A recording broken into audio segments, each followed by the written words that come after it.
오늘 아침 우리에게 주신 하나님 말씀 함께 보겠습니다. 창세기 15장 1절로 6절까지 우리 함께 교독하려고 합니다. 창세기 15장 1절로 6절입니다. 이 시간 우리 함께 교독하는 말씀을 통해서 오늘 아침 우리에게 주신 하나님의 세미하신 음성이 여러분 모두의 귀전에 들려지기를 주님의 이름으로 축원합니다. 1절입니다. 이후에 여호와의 말씀이 환상 중에 아브라함에게 임하여 이르시되 아브라함아 두려워하지 말라. 나는 내 방패요 너의 지극히 큰 상급이니라. 아브라함이 이르되 주 여호와여 무엇을 내게 주시려 하나이까. 나는 자식이 없사오니 나의 상속자는 이 다메섹의 사람 엘리에셀이니이다. 아브라함이 또 이르되 주께서 내게 씨를 주지 아니하셨으니 내 집에서 길린 자가 내 상속자가 될 것이니이다.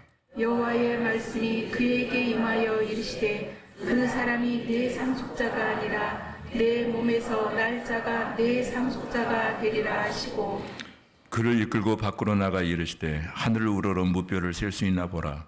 또 그에게 이르시되 내 자손이 이와 같으리라. 아브라함이 여호와를 믿으니 여호와께서 그 일을 그의 의로 여기시고 아멘. 전능하신 아버지 하나님, 그리스도 예수 안에서 우리를 하나님의 자녀 삼아주시고 하나님의 백성이 되어 이 아침도 부족한 내 모습 그대로를 간직하고 아버지 하나 앞에 나와 아버지라 부를 수 있는 자녀의 권세에 허락하시고 찬양케 해주신 것을 감사합니다. 이 시간 우리 가운데 임재하시고 예배하라 하신 하나님, 우리의 예배를 기뻐 흡양하여 주시옵소서. 이제 어두워진 영혼은 말씀 외로 진리의 빛을 찾게 하심을 믿고 예수님의 이름으로 간절히 기도하옵나이다. 아멘. 할렐루야. 아멘. 오늘도 은혜와 진리로 평안한 귀한 시간이 되어지기를 주님의 이름으로 축복합니다. 오늘도 변함없이 여러분에게 본문 이해를 돕기 위해서 메시지 성경 15장 1절로 6절까지 다시 한번 띄워드리고 함께 통독하는 시간 갖도록 하겠습니다. 띄워주세요. 시작. 이 모든 일이 있은 뒤에 말씀이 환상 가운데 아브라함에게 임했다. 아브라함아 두려워하지 말라. 나는 내 방패다. 내가 받을 상이 매우 크다. 아브라함이 말했다. 주 하나님, 제게는 자식이 없어 다마스코스 사람 엘리에셀이 모든 것을 돌려받을 텐데 주께서 주시는 선물이 무슨 소용이 있겠습니까? 아브라함이 계속해서 말했다. 보십시오. 주께서 제게 자식을 주지 않으셨으니 이제 제 집의 종이 모든 것을 상속받을 것입니다. 그러자 하나님의 메시지가 임했다. 걱정 마라.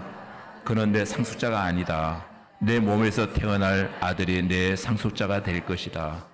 하나님께서 아브라함을 밖으로 데리고 나가셔서 말씀하셨다. 저 하늘에 바라보라. 저 별들이 세어보아라. 셀 수 있겠느냐?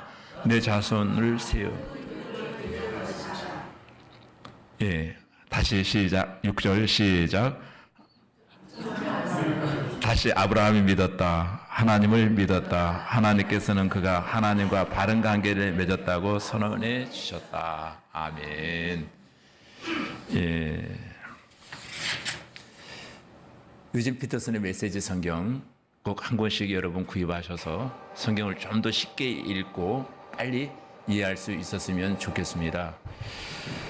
우리가 믿는 기독교의 특징은 계시와 진리입니다. 이 말이 좀 어렵죠? 계시와 진리의 종교다라고 말할 때 계시는 무엇이고 목사님 말하고자 하는 진리는 무엇인가? 만약 우리에게 계시가 없었다면 우리는 하나님을 알 수도 없고 하나님을 믿을 수도 없고 우리는 구원받지도 못했을 것입니다. 그럼 이 계시라고 하는 말의 의미가 뭔가 하면은 헬라어 원어를 보고 라틴어와 히브리어를 해석해 봤을 때 아포칼립스라고 하는 단어의 의미는 감추어진 것을 드러내다라고 하는 뜻을 가지고 있습니다. 곧 계시라고 하는 것은 하나님이 자신을 보여주셨다는 거예요. 하나님이 자기 자신을 보여주기 전까지는 우리는 하나님을 믿을 수도 없고 알 수도 없습니다. 개도릭에서 이 계시를 이렇게 해석하고 있습니다. 하나님께서 스스로 원하셔서 당신 자신을 드러내는 것을 계시라고 말합니다. 비슷하게 해석을 하고 있습니다. 그런데 하나님께서 자신을 알리는 계시의 방법은 두 가지가 있어요. 굉장히 오늘 말씀이 조금 생소하게 들려질지라도 이것은 진리입니다. 꼭 여러분 마음속에 간직하시길 바랍니다. 하나님이 자기 자신을 계시하는 방법은 두 가지가 있는데 첫 번째는 일반 계시라는 계시가 있습니다.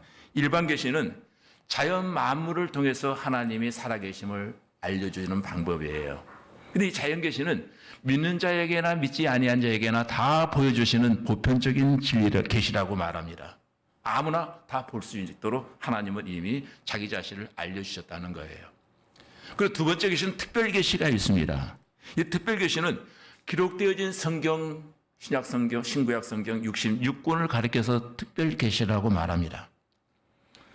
이 말은 소위 선택받은 백성들에게만 주시는 계시의 방법이에요. 선택받지 못한 사람은 신구약 성경 66권을 믿을 수도 없고 읽을 수도 없고 그것을 받아들일 수가 없다는 거예요. 그럼 특별계시의 하이라이트는 예수 그리스도를 보여주는 것이 특별계시의 결론입니다. 영국의 의사 출신으로 목사가 되어진 사람 가운데 노이드 존스라는 목사님이 계시는데 그는 노마서 강해를 통해서 이렇게 말합니다.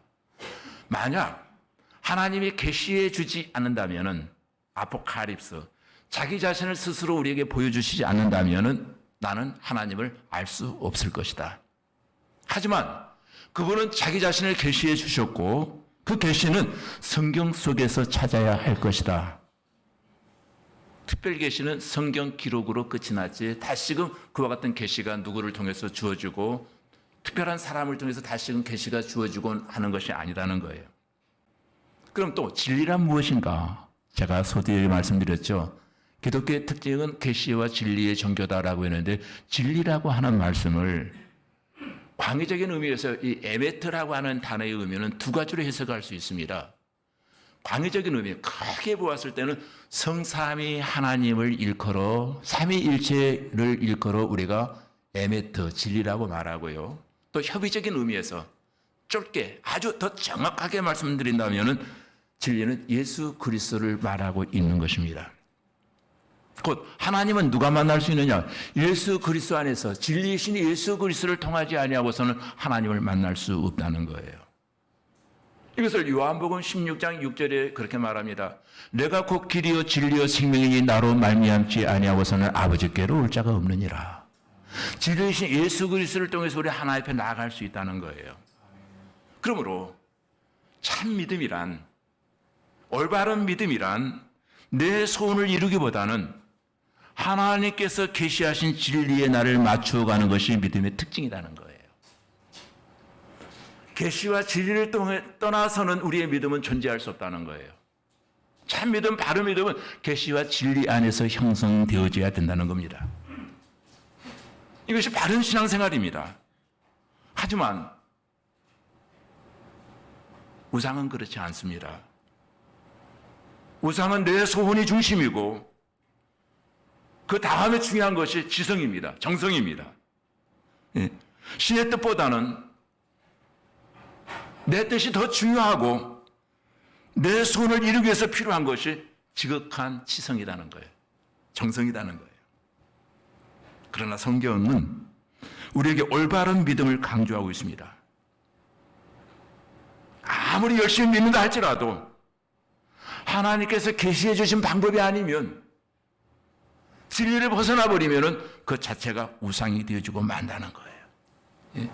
그렇다면 신앙생활은 하나님을 바로 알고 바로 믿는 것, 그 바로 믿는 것을 통해서 바른 삶이 진행되어 갈 수 있다는 것입니다. 오늘 읽은 창세기 15장에서 하나님이 우리에게 가르쳐 주신 진리가 무엇입니까?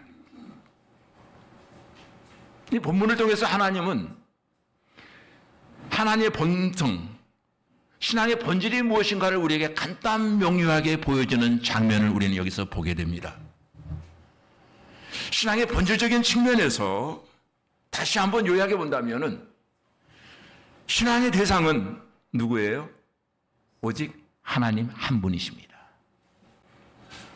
세상 곳곳에 인위적인 대상을 얼마든지 만들 수 있고 볼 수 있고 섬기는 사람들을 우리는 보게 됩니다. 가끔 샤머니즘, 토테미즘이 그것이 바로 그것을 말해주고 있습니다. 사람들이 만들어놓은 우상과 형상 앞에 절을 하고 비나이다를 하면서 자기의 소원을 아뢰는 것은 진정한 신앙의 대상이 되어줄 수 없다는 거예요. 참된 신앙의 대상은 사람이 만든 인위적인 재상이 아니라 스스로 자신을 계시하신, 그리고 이 땅에 오셔서 인간과의 관계를 맺으신 유일신 하나님만이 우리의 유일한 신앙의 대상이라는 거예요. 신앙의 대상은 오직 하나님 한 분뿐이십니다. 그럼 신앙의 근거는 어디에 있습니까? 오직 하나님의 말씀이에요. 말씀의 근거에서 우리 하나님을 믿어야 돼요. 말씀은 곧 진리거든요. 진리를 벗어나면 그것은 거짓이에요. 약속에서 예배되는 것은 신앙으로 우리가 받아들일 수 없다는 거예요. 말씀을 벗어나서는 참된 신앙은 유지될 수 없다는 거예요. 자, 한번 정리해 봅니다. 신앙의 대상은 하나님이십니다. 신앙의 근거는 하나님의 말씀입니다. 신앙의 결론이 뭐예요? 결과가 뭐예요? 신앙의 대상이신 하나님을 믿었고 말씀의 근거에서 하나님 앞에 나아갔습니다. 그러면 신앙의 결과가 뭔가? 오직 칭의. 히브리어로 하치티크라고 하는 단어를 쓰고 있는데 덮어준다, 의롭다고 인정해준다고 하는 뜻을 가지고 있는데 의롭게 되어진다라고 하는 말씀의 의미는 칭이라고 하는 말은 그리스도 예수의 의를 근거로 해서 죄인이 의롭다 인정함을 받게 되어진다. 예수를 믿었어요. 어떻게? 말씀의 근거에서. 그랬더니 믿었더니 하나님 우리의 죄를 도말하시고 예수 그리스도의 의를 가지고 우리를 덮어주심으로 말미암아 우리가 의롭다 인정함을 받게 되어진다. 그래서 6절의 메시지가 바로 그것입니다. 여호와께서 이를 의로 여기셨다. 죄 많은 인간임에도 불구하고 실수와 허물이 많이 있음에도 불구하고 예수 그리스도를 믿었다고 하는 것, 하나님 앞에 나왔다고 하는 것 때문에 그의 모든 행위를 의로 여기셨다. 이것이 신앙의 결론입니다. 자, 이제 다시금 본문으로 한번 들어가 봅니다. 본문의 시작은 이렇게 되어지고 있습니다. 여기 1절에 보니까 이후에라고 하는 말씀으로 본문이 시작되어지는데 이후에 이 말을 이해하기 위해서는 이후에 이전에 있었던 일을 우리가 알아야 돼요. 이전에 있었던 일은 14장에 나오죠. 14장 사건이 있은 이유를 말하고 있습니다. 그럼 14장에서 어떤 사건이 일어났나요? 아브라함의 조카 롯을 구출하려고 아브라함이 318명의 군사를 이끌고 메소포타미아 4개의 연합군을 침략을 물리치고 롯과 사해 연안 국가들의 포로들을 구출한 이유를 말하고 있습니다. 그러니까 창세기 14장에서는 아브라함의 승리한 모습이 전개되어지고 있다면 15장에서는 아브라함의 두려움과 패배의식이 그려지고 있는 장면이 오늘 본문에 나와 있습니다. 여기 이후에라고 하는 말씀은 14장을 배경으로 해서 이유를 말하고 있는 거예요. 자, 아브라함은 조금 전 롯을 구원하기 위해서 큰 전쟁을 치루었습니다.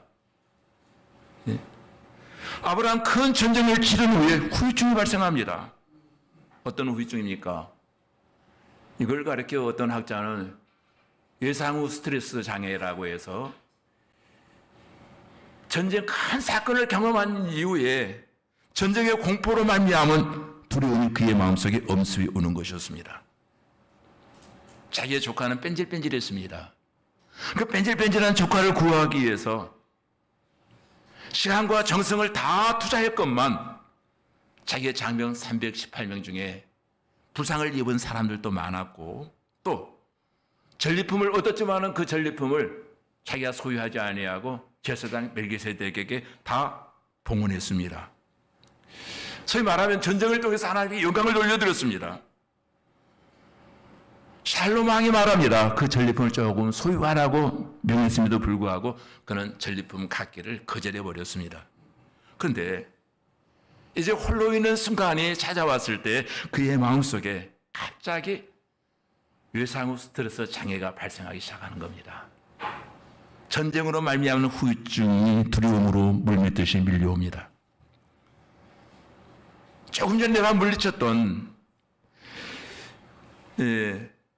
그돌라오멜 왕을 내가 패배시켰는데 그 왕이 굉장히 독한 왕이었고 한번 패배했다고 그 왕이 다시금 쳐들어오지 않는다고 하는 보장이 주어지지 않았습니다. 지금 패배해서 돌아갔지만 그 사람이 순순히 곡으로 돌아갈까?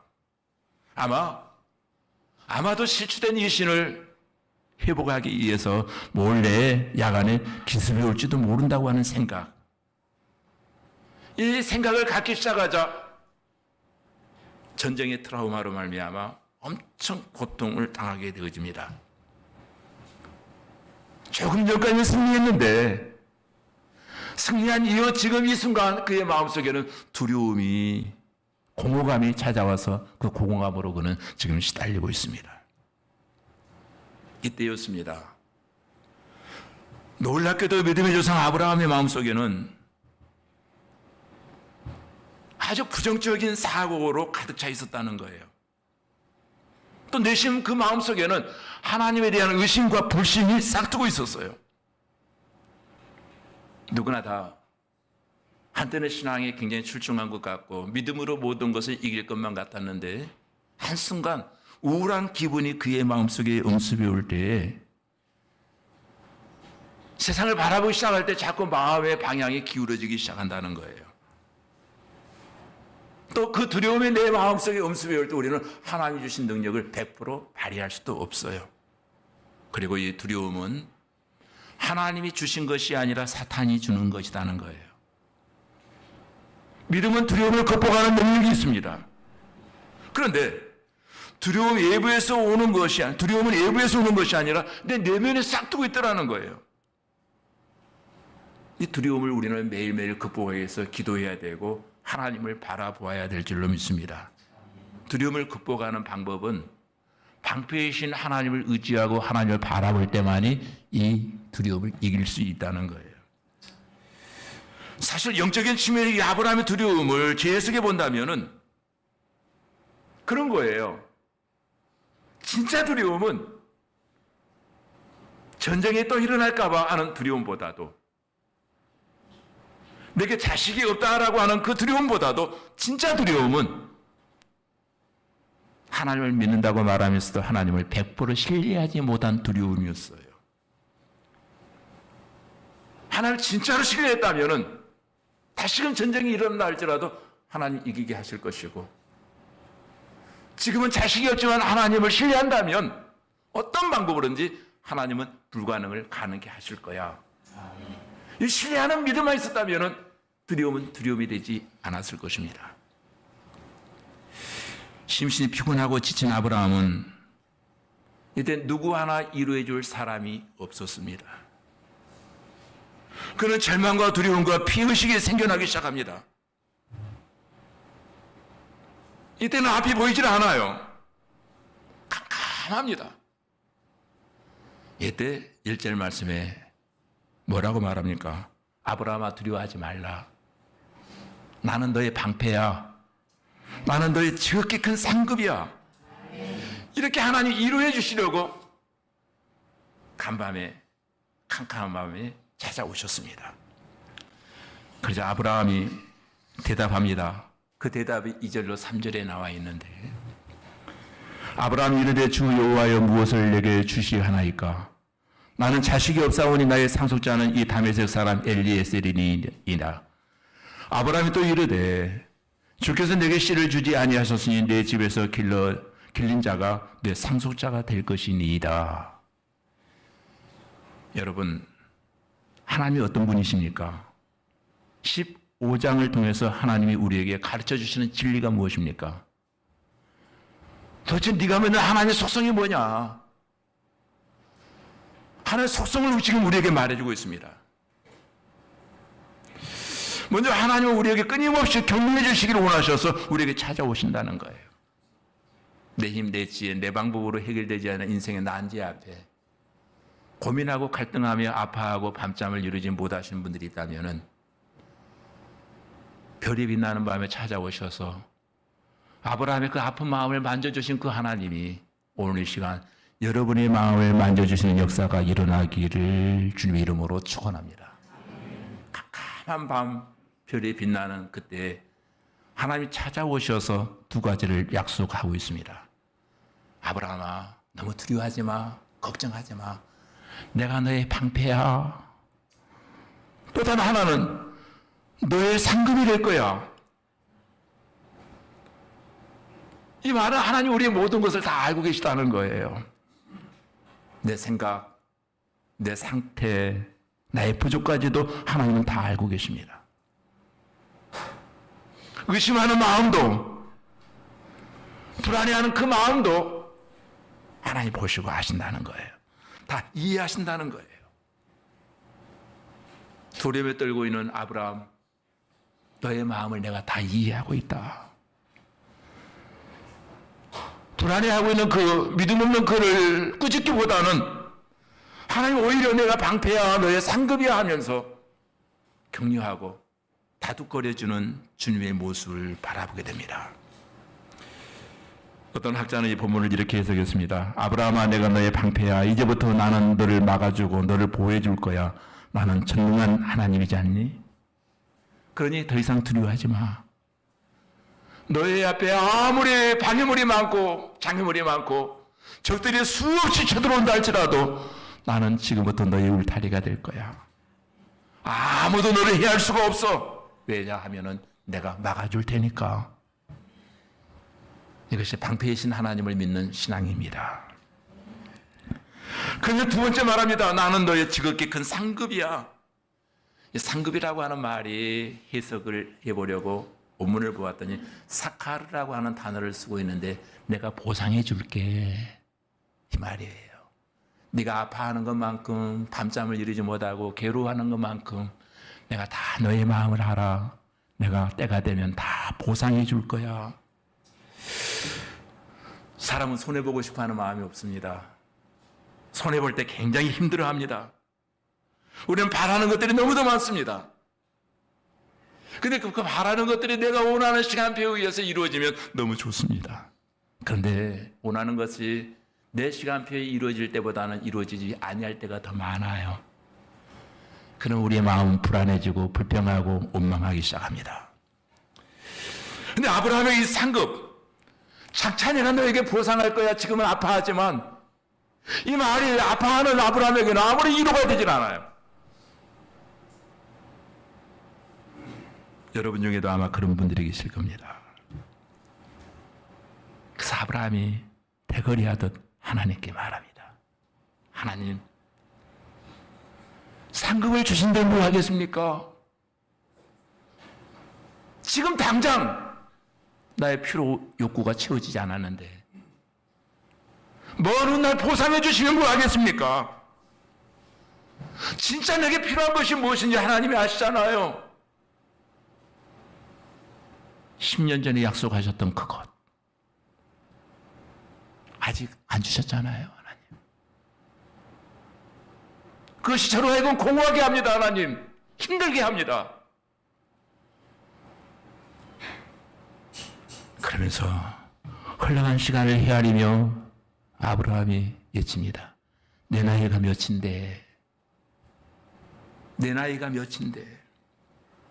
하나님, 이제 나는 나이 들어 더 이상 후사라고 말하는데 후사라고 하는 말은 상속자라는 뜻으로 해석하시면 됩니다. 내가 머지않아 죽을진데 세상을 떠날진데 내 뒤에 뒤를 이어줄 상속자가 나에게는 없습니다. 유일한 상속자가 있다면 다메섹 사람 종 엘리에셀이 내 상속자가 될 것입니다. 그러니 하나님, 상급을 주신들, 보상해 주신들 무슨 필요가 있습니까? 내 진짜 상속자가 없는데. 그래서 3절의 말씀이 바로 그런 말이죠. 아브라함이 또 이르되 주께서 내게 씨를 주지 아니하셨으니 내 집에서 기른 자가 내 상속자가 될 것이다. 이 본문을 계속 읽어보면은 아브라함의 본심을 우리가 보게 됩니다. 그 마음속에는 하나님 약속에 대한 의심, 불신뿐만 아니라 그 불신이 싹터서 이제는 그의 마음속에 하나님을 향한 섭섭함, 하나님의 이름만 떠올라도 그냥 섭섭해요. 왜 하나님 나에게 이러시는지 도저히 알 수가 없어. 이해할 수가 없어. 이 섭섭함이 불만으로 싹 터오르기 시작합니다. 이 섭섭함과 불만이 가득 찬 아브라함에게 하나님이 어떻게 하십니까? 4절에 보니까 여호와의 말씀이 그에게 임하여 이르시되 그 사람이 내 상속자가 아니라 내 몸에서 날 자가 내 상속자가 되리라 하시고, 이렇게 말씀하시는데 아브라함은 절대 아멘 하고 받아들일 수가 없었어요. 아멘 할 수가 없는 거예요. 하나님 아멘을 지금 요구하시는데 아브라함의 입술에서는 아멘이 나오질 않아요. 아브라함의 그 상태를 바라보신 하나님 너무도 답답하셔서 아브라함을 밖으로 이끌고 나가십니다. 그리고 말씀하십니다. 그 내용이 5절의 내용인데, 그를 이끌고 밖으로 나가 이르시되 하늘을 우러러 무뼈를 셀 수 있나 보라. 또 그에게 이르시되 내 자손이 이와 같으리라. 이 말이에요. 아브라함아, 하늘을 보아. 저 별들 많지? 몇 개인 줄 알아? 셀 수 있어? 여러분, 하늘의 별들을 셀 수 있나요? 제가 별이 빛나는 밤에 찾아오신 하나님이라는 제목을 정한 이유는 제가 가장 좋아하는 그림 가운데 하나가 네덜란드 화가 빈센트 반 고흐의 작품 별이 빛나는 밤이 떠올랐습니다. 유난히도 별을 좋아했고, 하늘 우러러 별을 바라볼 때마다 내면의 상태는 약했지만, 흔들렸지만 별을 바라볼 때마다 희망을 발견했던 화가가 바로 빈센트 반 고흐라고 합니다. 아마 그는 목사의 아들로 태어나서 힘들고 어려울 때마다 창세기 39장에 나오는 아브라함의 11 아들들이 절하는 희망을, 언젠가 요셉에게 절하는 11명의 자녀가 절하는 그 꿈을 꾸면서 언젠가 세상은 나에게 절하는 놀라운 역사가 일어날 거야, 희망을 간직하고 그 그림을 그리곤 했다고 합니다. 별이 빛나는 밤에 찾아오신 하나님이 아브라함아, 저 높은 하늘을 바라보아라. 현재 자식이 아무도 없습니다. 너무 황당무계하게 들려지는 말씀이었습니다. 도저히 믿을 수 없는 상황이에요. 근데 아브라함의 반응이 어떻습니까? 그는 하늘의 하나님이 하늘의 별과 같은 수많은 자손을 주실 것이다 라고 말했을 때 그것을 받아들였다는 거예요. 믿었다는 거예요. 예. 내 자손이 이와 같으리라. 우리의 손을 잡고 절망 중에 있는 나를 밖으로 끌어내셔서 하늘을 바라보게 하시고 희망을 품게 하시는 하나님. 밤잠을 이루지 못하고 괴로워할 때 하나님이 저와 여러분의 손을 붙잡고 밖으로 이끌어내어 소망을 심어주시길 원하시는 그 하나님. 내 마음속 깊은 곳에 있는 고민을 다 들어주시고 간밤에 찾아오셔서 나에게 상담해 주시는 그 하나님이 바로 우리 하나님이시다 라고 하는 것을 본문은 우리에게 말해주곤 합니다. 이것이 바로 기도의 핵심이다. 기도는 바로 이와 같은 것이다. 하나님과 대화하는 것. 기도는 단순히 정교적인 욕구만을, 내 필요만을 외치고 돌아서는 것이 아니라 하나님과 진솔한 대화를 나누는 것이 진짜 기도다. 그렇다면 우리가 할 수 있는 것은 나의 인생의 문제와 난제들을 끌어안고 주님 앞에 나와서 그것을 그분 앞에 대화를 통해서 올려드리는 것. 이것이 기도의 진솔한 모습이다라고 하는 것을 우리에게 보여주고 있습니다. 오늘 본문 두 번째 우리에게 중요한 것은 하나님은 모든 믿는 자들에게 의를 주시는 하나님이시다라고 하는 것을 6절에 말하고 있습니다.